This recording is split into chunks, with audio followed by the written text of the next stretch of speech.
ఛత్తీస్గఢ్ రాష్ట్రం బస్తర్లో భద్రతా దళాల ఒత్తిడి పెరుగుతున్న నేపథ్యంలో సీనియర్ మావోయిస్ట్ కమాండర్ పాపారావు తన 17 మంది సహచరులతో కలిసి లొంగిపోయినట్లు తెలుస్తోంది.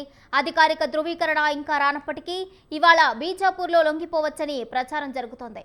పాపారావు దండకారణ్య ప్రత్యేక జోనల్ కమిటీలో సభ్యుడు. అతనిపై 40కి పైగా కేసులు నమోదయ్యాయి.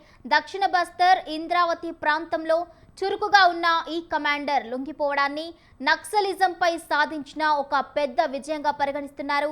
ఇదే అంశానికి సంబంధించి పూర్తి అప్డేట్స్ మా ప్రతినిధి అయ్యప్ప అందిస్తారు. అయ్యప్ప, భవానీ, ఇప్పటికే కేంద్ర ప్రభుత్వం ఏదైతే బస్తర్ నేపథ్యంలో చేపట్టినటువంటి ఆపరేషన్ కాగర్ నేపథ్యంలో ఇప్పటికే మావోయిస్టులకు గడువు అయితే దగ్గర పడిందని చెప్పాలి.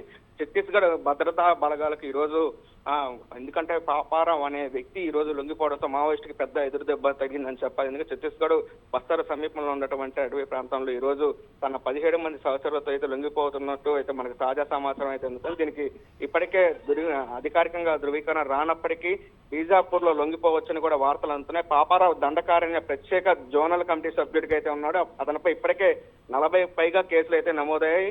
దక్షిణ బస్తర్ ఇంద్రావతి ప్రాంతంలో చురుగ్గా అయితే ఈ కమాండర్ ఉన్నట్టు మనకి తాజా సమాచారం. పలు కీలక ఆపరేషన్లో కూడా ఆయన పాల్గొన్నట్టు తెలుస్తుంది. ఇప్పటికే మావోయిస్టులకు ముఖ్యమైన నేతలు ఇప్పటికీ లొంగిపోయారు. మరోవైపు ఆ చనిపోయిన పరిస్థితి నేపథ్యంలో కేంద్ర ప్రభుత్వం విధించిన గడువు అయితే మార్చి ఎండింగ్ కి దగ్గర పడుతుంది.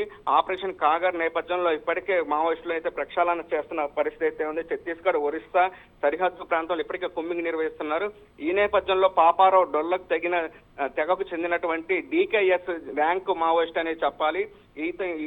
ఇతను పాపారావు లొంగిపోవడంతో దాదాపు ప్రక్షాళన జరిగిందని చెప్పాలి. మరోవైపు మరికొంత మావోయిస్టులు కూడా లొంగిపోయే అవకాశం కనపడుతుంది. ఈ రోజు సాయంత్రం ఏదైతే ఛత్తీస్గఢ్ బస్తరు పోలీసుల ఎదుటైతే పాపారావుతో పాటు 17 మంది మావోయిస్టులు అయితే లొంగిపోయే అవకాశం కనపడుతుంది. మరోవైపు ఇప్పటికే కేంద్ర ప్రభుత్వం విధించినటువంటి గడువు కూడా దగ్గర పడటంతో మావోయిస్టులకు కూడా ఏరువేతలో భాగంగా ఈ తెలంగాణ, ఒరిస్సా, ఛత్తీస్గఢ్ అటవీ ప్రాంతంలో కేంద్ర బలగాలు అయితే కుమ్మింగ్ నిర్వహిస్తున్నారు. Bhavani, right, thank you Ayyappa, thank you for the updates.